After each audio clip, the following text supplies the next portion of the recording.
नमस्कार दोस्तों, स्वागत है आपका। दोस्तों, आज हम बात करेंगे Delhi Varanasi high speed rail परियोजना के बारे में। लेकिन पहले हम Mumbai Ahmedabad high speed rail परियोजना के बारे में बात करते हैं। Mumbai Ahmedabad high speed rail परियोजना वर्तमान में निर्माणाधीन यानी अंडर कंस्ट्रक्शन एकमात्र भारत में स्वीकृत बुलेट ट्रेन परियोजना है और इस पर तेज़ गति से काम भी हो रहा है। Mumbai Ahmedabad high speed rail परियोजना 508 किलोमीटर लंबी है। इस लाइन पर 12 स्टेशन होंगे। मुंबई, ठाणे, विरार, बोईसर, वापी, बिलीमोरा, सूरत, भरूच, वडोदरा, आनंद, अहमदाबाद और साबरमती। इसके 2026 तक सूरत से भरूच स्टेशन वाली सेक्शन चालू होने की संभावना है। सारे रूट पर 2028 तक ट्रेन दौड़ने की संभावना है। इसके बारे में विस्तार से जानने के लिए आप हमारी दूसरी वीडियो देख सकते हैं। दोस्तों, भारत अपने परिवहन नेटवर्क में हाई स्पीड रेल नेटवर्क के विस्तार के बारे में योजना बना रहा है। हाई स्पीड रेल नेटवर्क के विस्तार की योजनाएं प्रगति में हैं। हाई स्पीड रेल कनेक्टिविटी का विस्तार करने के लिए रेल मंत्रालय ने राष्ट्रीय high speed rail corporation limited की 7 नए कॉरिडोर के लिए विस्तृत परियोजना रिपोर्ट यानी कि डीपीआर तैयार करने का कार्य सौंपा है। इनमें दिल्ली वाराणसी, दिल्ली अहमदाबाद, दिल्ली अमृतसर, मुंबई नागपुर, मुंबई पुणे, हैदराबाद, चेन्नई बेंगलोर मैसूर, वाराणसी हावड़ा है। इनमें से 2 रूट दिल्ली वाराणसी और वाराणसी हावड़ा उत्तर प्रदेश से गुजरते हैं, जिससे वाराणसी राज्य में हाई स्पीड रेल सेवाओं के लिए एक संभावित केंद्र बन गया है। हाई स्पीड रेल नेटवर्क का उद्देश्य यात्रा के समय को कम करने और प्रमुख शहरों के बीच कनेक्टिविटी को बढ़ाकर भारत में यात्रा में क्रांति लाना है। उत्तर प्रदेश अपनी पहली बुलेट ट्रेन का बेसब्री से इंतजार कर रहा है। वाराणसी में बुलेट ट्रेन यहाँ के निवासियों और पर्यटकों दोनों के लिए आशाजनक है। अपनी सांस्कृतिक विरासत और आध्यात्मिक महत्व के लिए मशहूर शहर वाराणसी कुछ वर्षों बाद हाई स्पीड रेल कनेक्टिविटी के साथ आधुनिक बदलाव का अनुभव कर सकता है। हालांकि ये परियोजनाएं अभी भी शुरुआत के चरण में हैं।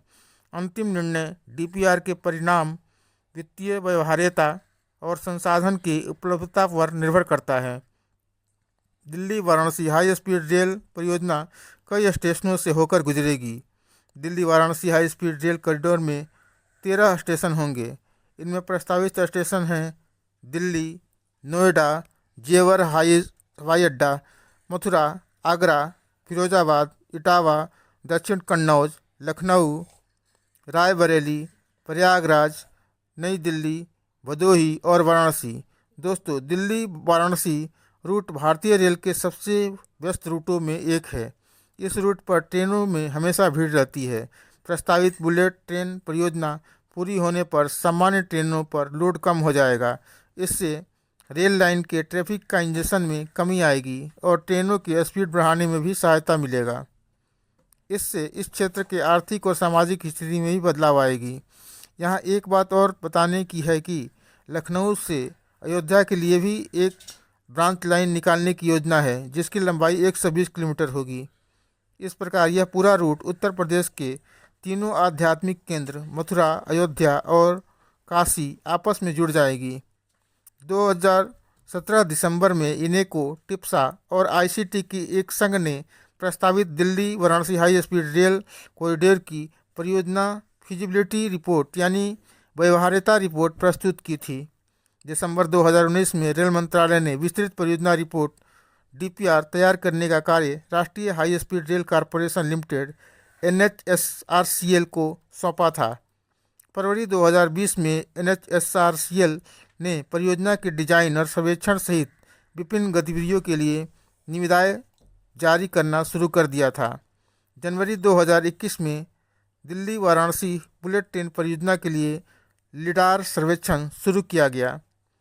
अगस्त 2021 में विस्तृत परियोजना रिपोर्ट, जो इस महीने तक प्रस्तुत होने की उम्मीद थी, उसे देर होने के कारण सितंबर में प्रस्तुत करने की घोषणा की गई और इसमें अयोध्या को भी जोड़ने वाली एक नई स्पर लाइन भी प्रस्तावित की गई।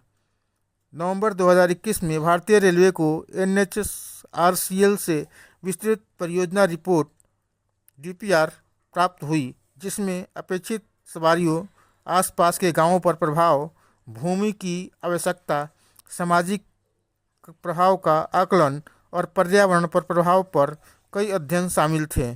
जुलाई 2022 में NHRCL ने परियोजना के अंतर्गत आने वाले सभी मार्ग और स्टेशनों को अंतिम रूप दे दिया था। अगस्त 2022 में रेल मंत्रालय ने उन रिपोर्टों को खारिज कर दिया जिसमें परियोजना को स्थगित करने की बात कही गई थी। मंत्रालय ने वास्तव में उल्लेख किया कि परियोजना की DPR के बारे में उसे कोई समस्या नहीं है।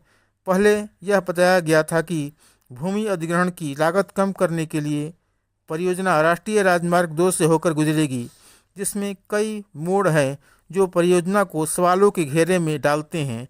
चूँकि ट्रेन 350 किलोमीटर प्रति घंटे की गति से चलती है, इसलिए रेल ट्रैक को अलाइनमेंट अपेक्षाकृत सीधा होना चाहिए, जिसमें कम से कम मोड़ हो। फिलहाल परियोजना रेल मंत्रालय के पास पड़ा हुआ है और इसकी संभावना है कि Mumbai Ahmedabad high speed rail परियोजना के बाद इस हाई स्पीड रेल परियोजना पर सरकार का ध्यान जाए। दोस्तों, वीडियो अच्छी लगे तो लाइक करें, शेयर करें और सब्सक्राइब करें।